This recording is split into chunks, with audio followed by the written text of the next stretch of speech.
नमस्कार, मैं मेघा हिंदुस्तानी स्वागत करती हूँ आपका देश नीति पर। महाराष्ट्र के डिप्टी मुख्यमंत्री अजीत पवार इफ्तार पार्टी रखते हैं और मुसलमानों को झूठा मूठा संवेदन प्रकट करते हैं। ये कैसा दोहरा मापदंड है कि एक तरफ महाराष्ट्र सरकार के नाक के नीचे से नागपुर हिंसा जैसी बड़ी वारदात सांप्रदायिक हिंसा हो जाती है और दूसरी तरफ डिप्टी सीएम कहते फिरते इफ्तार पार्टियां रखकर कि मुसलमान भाइयों के साथ हमारी संवेदनाएं हैं। ये किस प्रकार का दोहरा आचरण?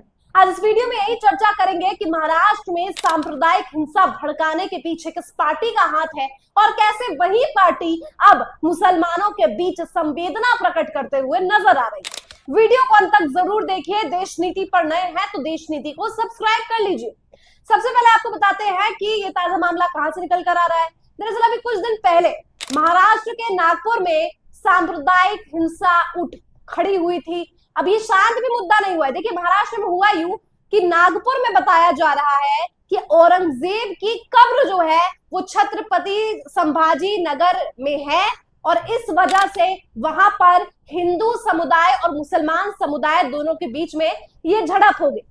अब मुसलमान समुदाय जो है वो कह रहे हैं कि कलमा एक कपड़े पर लिखा हुआ था, उसको जलाने का प्रयास यहाँ पर हिंदू समुदाय की तरफ से किया गया।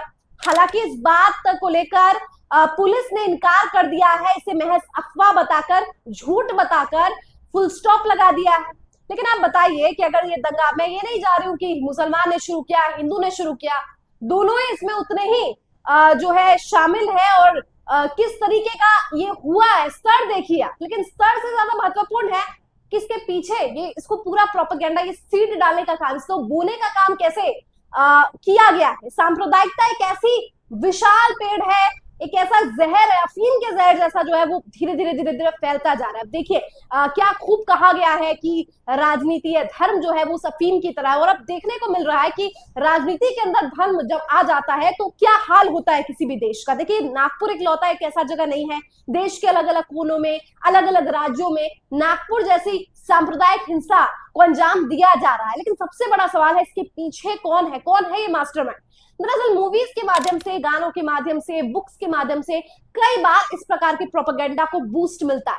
जो सरकार अब इफ्तार पार्टी कराकर मुसलमानों के बीच संवेदना बटोरने का काम कह रही है कि आप हमारे भाई है, मुसलमानों के खिलाफ कोई कुछ बोलेगा तो उसको हम छोड़ेंगे नहीं, कानूनी कार्रवाई कर देंगे, ये कर देंगे, वो कर देंगे। सबसे बड़ा सवाल है कि नागपुर में हिंसा हुई कैसी, जो 200 साल पुराना एक ऐसी जगह में से माना जाता है नागपुर जो काफी शांति प्रिय है। आज से पहले कभी इस प्रकार के सांप्रदायिक हिंसा नागपुर में देखने को मिले ही नहीं थे और इस बात का जिक्र खुद पवन खेड़ा जो कांग्रेस के प्रवक्ता है, राष्ट्रीय प्रवक्ता है, उन्होंने बात कही है। और सरकार से सवाल विपक्ष के द्वारा पूछा जा रहा है कि शांति प्रिय राज्य को, शांति प्रिय जगहों को ऐसा क्या हो गया कि हिंसा भड़क उठती है। तो आपको बता दें कि ऐसी मूवीज को आखिर क्यों सेंसर नहीं किया जाता है, इस मूवीज के फैक्ट चेक क्यों नहीं किए जाते हैं कि आपको एंटरटेनमेंट के लिए मूवी तो परोस दी जाती है लेकिन फैक्चुअली वो मूवीज इनकरेक्ट होती है।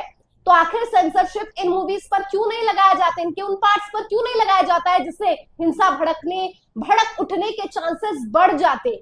बावजूद इसके आयु कहूं कि इस फैक्ट के पैमाने पर तो मूवी बिल्कुल जो है सही नहीं ठहरी। इस चीज के बावजूद इस मूवी को प्रमोट भी जो है राइट विंग के द्वारा किया जा रहा है। हिंदू विश्व परिषद और आपको बता दूं हिंदू संगठन जो है यही सबसे पहले जो थे ये औरंगजेब की कब्र का विरोध कर रहे थे। मामला यहाँ से शुरू हुआ। देखिए औरंगजेब ने क्या किया, कुछ कहते हैं कि उसने मंदिर तोड़े राजनीतिक फायदे के लिए, कुछ कहते हैं कि नहीं राजनीतिक नहीं धार्मिक उन्माद फैलाने के लिए किया। जो कुछ भी किया गलत किया गया है, लेकिन सवाल यह है कि आप औरंगजेब की कब्र को लेकर इतना उग्र हो जाते हैं। आज मुगलों के द्वारा बनाए गए दिल्ली में नजारा कितने स्मारक है, कितने कब्र है, उनको शान से प्रस्तुत किया जाता है कि देखिए ये तो हमारे मोस्ट विजिटेड प्लेसेस में से है, सबसे ज्यादा लोग यहाँ पर घूमने आते हैं, उसको टूरिस्ट स्पॉट बना रखा है। लेकिन औरंगजेब की कब्र पर इतना बवाल मचा रहे हैं। चलिए औरंगजेब की कब्र पर बवाल मचा भी रहे तो आखिर इसमें हिंदू मुसलमान करने की क्या जरूरत है? क्या हर मुसलमान मुगल का ही पूर्वज है या मुगल से आपको नफरत है? तो उन चीजों को सिलेक्टिवली कैसे प्रमोट किया जा रहा है? और अगर ऐसा है तो ये सरकार की जिम्मेदारी है। इसमें आम जनता के बीच इतना नफरत, हेट्रेड फैलाने का क्या मतलब बनता है? तो ये पूरा मामला जो है अब वो तूल पकड़ रहा है। अब अलग अलग राजनीतिक पार्टी अपनी राजनीतिक रोटियां सेक रहे हैं, लेकिन दोष जो है वो सबसे ज्यादा सरकार का है।